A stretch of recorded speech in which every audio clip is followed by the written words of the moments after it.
Hello everyone, this is James and welcome back to Fluent Path English. I'm really excited about today's episode because we're diving into a topic that's absolutely essential for becoming fluent in English: listening skills. Let me ask you something. Have you ever watched an English movie or listened to a podcast and thought, wait, what did they just say? You rewind, listen again, still don't catch it, and maybe you start to feel a little frustrated or even doubt yourself. Well, first of all, let me tell you, you're not alone. Listening is one of the hardest skills to master when learning a new language. It's fast, it's full of slang, accents, connected speech, and sometimes it feels like the words just blend together into one long sound. But here's the good news, you can absolutely improve. And today, I'm going to show you exactly how. In this episode, I'll share not just 5, but 10 practical, proven strategies that can help you become a much better English listener. And I'll go deep into each one with examples, suggestions, and even some personal stories. So, grab a notebook if you like, and let's get started.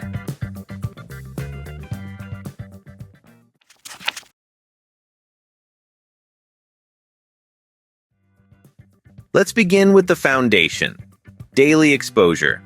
Think of listening like exercise. You don't become fit by going to the gym once a week. It's the same with English. You need to hear English every day. Even if it's just 10 or 20 minutes, it's better to do a little bit daily than a long session once a week. Start your day with an English podcast while you make breakfast. Let the sound of natural English become your morning background. During your commute, instead of scrolling through social media or playing music in your native language, try listening to a news update, an audiobook, or even a motivational speech in English. At night, wind down with a short English video or episode from a series you enjoy. Repetition is key. If you can revisit the same content the next day, even better.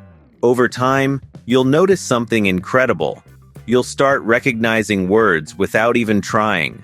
Phrases that once felt impossible to catch will begin to sound familiar. Even your pronunciation may start to improve just from listening regularly.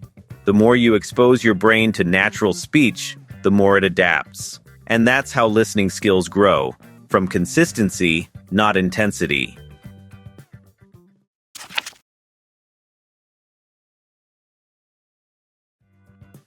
Now let's talk about subtitles. They can be incredibly helpful, but only when used correctly. If you always watch everything with subtitles in your native language, your brain becomes lazy. It reads instead of listens. So here's what I suggest. The first time you watch something, go ahead and use subtitles in your native language. Get the basic idea. The second time, switch to English subtitles. Focus on how the words sound and how they connect. Then, if you're up for the challenge, watch it again with no subtitles at all. It's a powerful progression.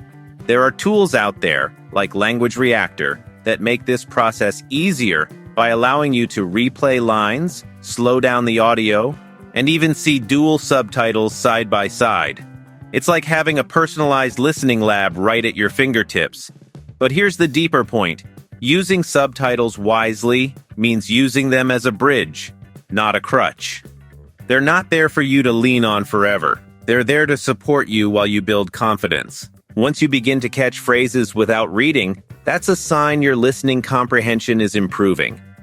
Try experimenting with different types of content too. Watch comedy shows, documentaries, or interviews. Each style of speaking offers a new challenge. Some are fast and casual, others are slow and precise. Subtitles can help you adjust your ear to these variations. Just remember, the goal is to eventually move away from subtitles and rely on your listening.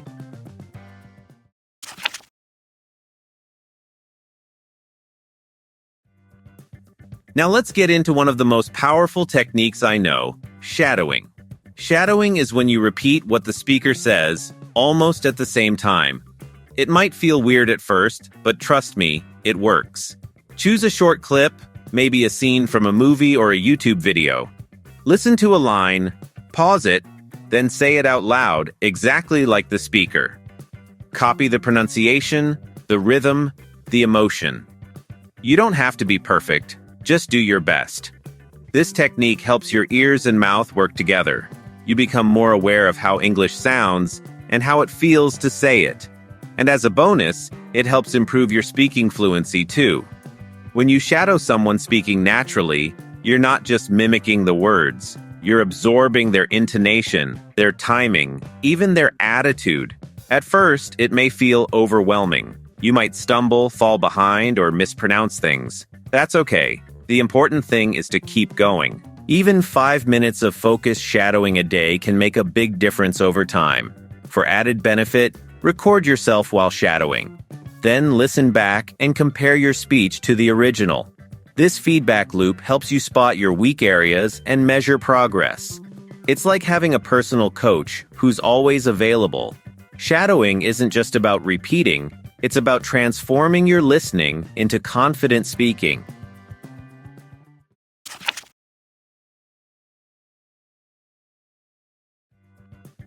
Moving on, don't feel like you have to jump into fast-paced native content right away.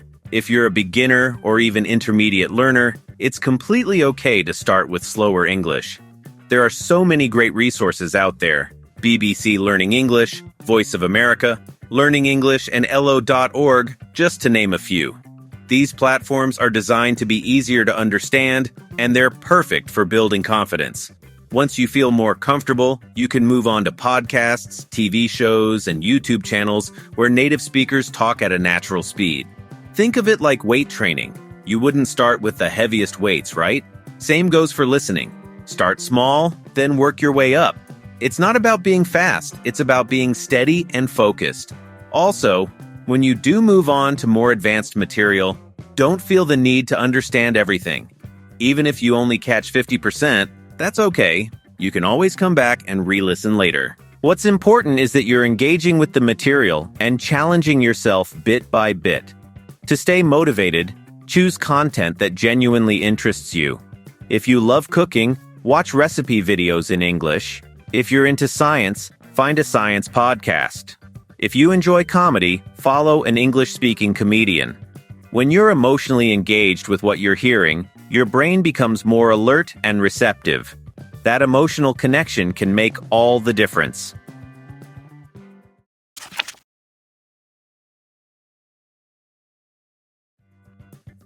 Here's another powerful strategy. Don't try to tackle an entire podcast or long video all at once, especially if it's above your level.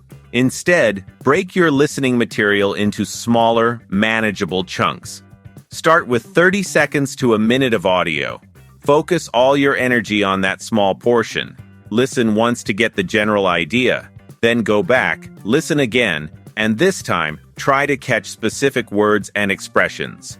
If something sounds unclear, rewind and listen a third time. Use a transcript if one is available, and read along while listening. This technique is especially helpful for training your ear to catch natural speech patterns.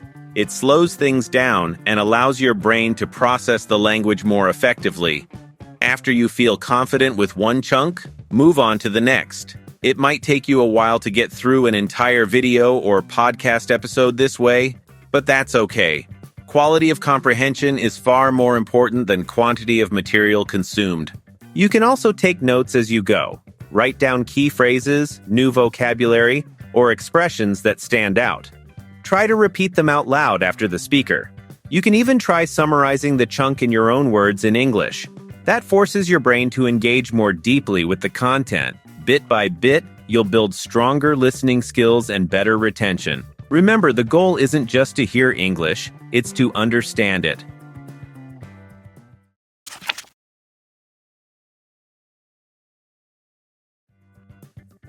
Let's talk about something that trips up a lot of learners: connected speech. Native speakers don't pronounce every word clearly. In fact, they often blur words together. Instead of saying, "What do you want to do?" it becomes, "What do you want to do?" Or, "I am going to eat" becomes, "I'm gonna eat." To someone learning English, this can be confusing at first. But once you understand what's going on, it all starts to make sense. Connected speech includes things like contractions, reductions, linking sounds, and even dropped sounds.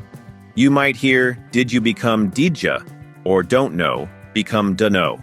These are natural and very common in everyday English conversations. That's why, even if you study textbook English, you might still struggle to understand native speakers.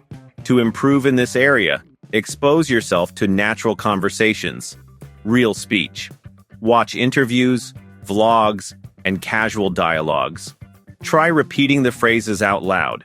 There are also great YouTube channels and apps that focus on teaching connected speech. Once you train your ears to recognize these patterns, you'll start to feel like you're in on the secret code of native speakers.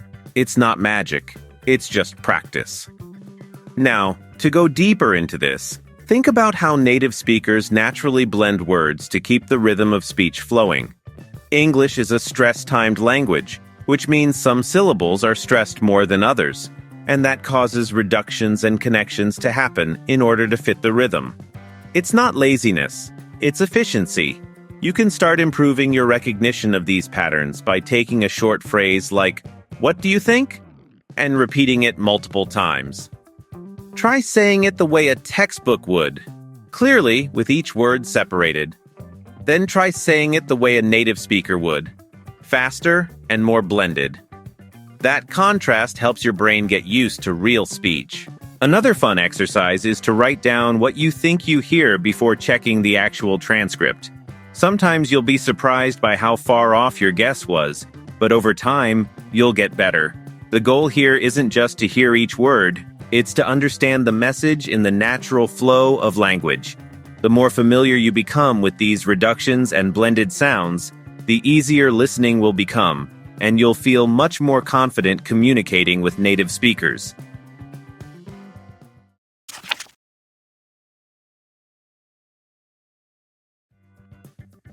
Let's move on to a tip that sounds simple, but makes a big difference.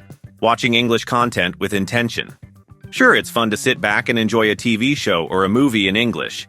But if your goal is to improve your listening, then you need to shift from passive watching to active engagement. Start by choosing a short scene from something you like. Maybe it's a 5-minute clip from a sitcom, a documentary, or a YouTube video. Watch it once all the way through just to enjoy it. That's totally fine. But then, watch it again. This time with your learning hat on. Pause when you hear a phrase or word you don't understand. Try to figure it out from the context before you look it up. Pay attention to how the actors or speakers say things. What's the tone? Are they speaking fast or slow? Are they using slang or informal expressions? Repeat some lines out loud, and even try to act them out with the same emotion. That kind of mimicry trains your brain to process both the language and the feeling behind it. If you want to go even further, write a quick summary of the clip in your own words. What happened? What was the main idea? Could you explain it to a friend in English? These are all ways to deepen your engagement. The key is to be an active participant, not just a passive viewer. When you bring curiosity, focus, and energy to your watching sessions, you're not just having fun, you're improving your listening in a big way.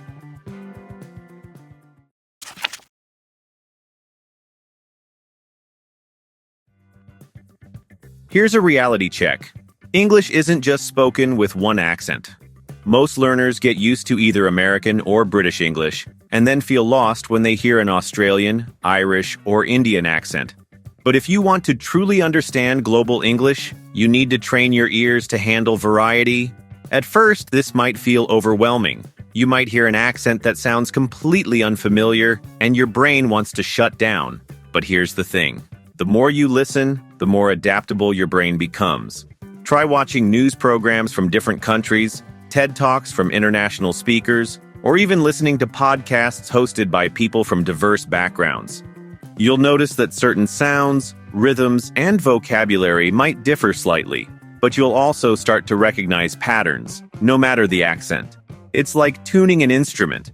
Your ears get sharper the more you practice. Being comfortable with multiple accents makes you a truly confident and capable English listener.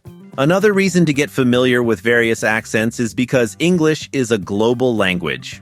You'll encounter people from all over the world using it, especially in international workplaces. travel situations, or online communication. By preparing your ears for different sounds now, you're giving yourself a huge advantage for the future. A good way to ease into it is to choose a topic you already enjoy, like technology, music, or travel, and search for content made by speakers with different accents in that field. You already know the vocabulary, so it's easier to focus on the accent itself. Over time, your brain will stop resisting unfamiliar accents and start welcoming them as new learning opportunities. So don't limit yourself. Think of every new accent as a new doorway into understanding English better. Embrace the diversity, and your ears will thank you.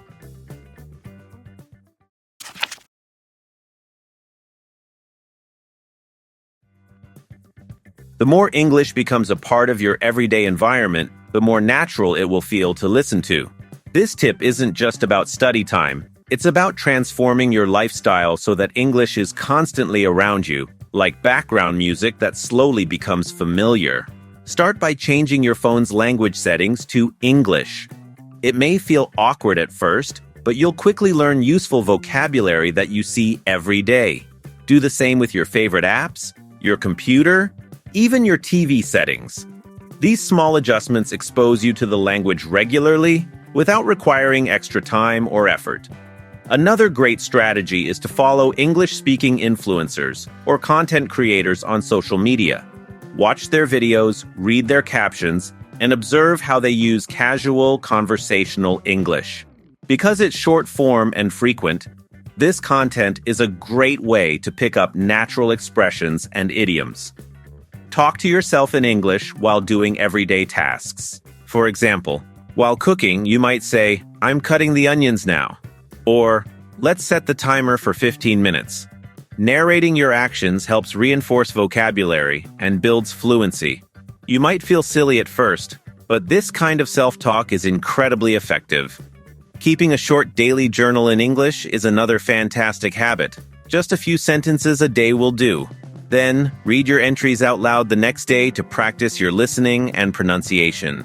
You're building a loop: writing, speaking, listening, and your brain will start connecting all three skills more naturally. If possible, join a language exchange or conversation group. Talk with native speakers or other learners. The real-time interaction will sharpen your listening and force you to react quickly. Even chatting in English with AI tools or voice assistants like Siri or Alexa can be a playful way to keep English alive in your routine. The point is, the more English becomes a part of your daily environment, the less it feels like a foreign language. You'll be surprised how much you learn without even trying.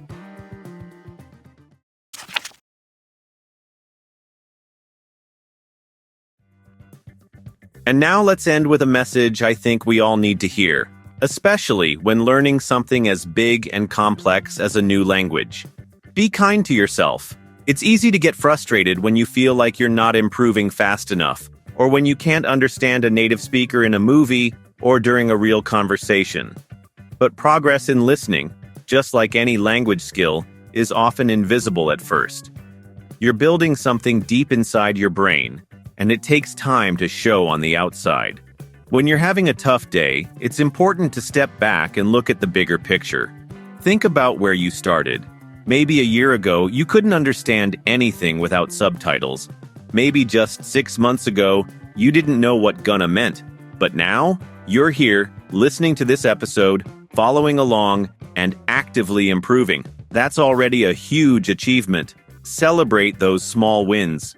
Did you understand a full sentence on your favorite podcast without pausing? Amazing. Did you catch a new expression in a TV show and look it up later? That's dedication. Maybe you just listened for 10 minutes today despite being tired or busy. That still counts. Every small effort you make builds up over time, and it's that consistency, not perfection, that will lead to big changes. Also, don't compare your journey to someone else's. Everyone learns at their own pace, and everyone has different challenges. You might struggle with fast speech, while someone else finds accents confusing. That's normal. Focus on your own path, your own goals, and remember your why. Why are you learning English? To travel? To connect with people? To grow your career? Keep that reason close. especially on the hard days. It will keep you going. One last thing. Make your learning experience enjoyable. If something feels like a chore, try a different approach. Listen to music, watch funny videos, have light conversations with language partners. When learning is fun, motivation stays high. You're doing something truly incredible. Keep going and be proud of every step you take.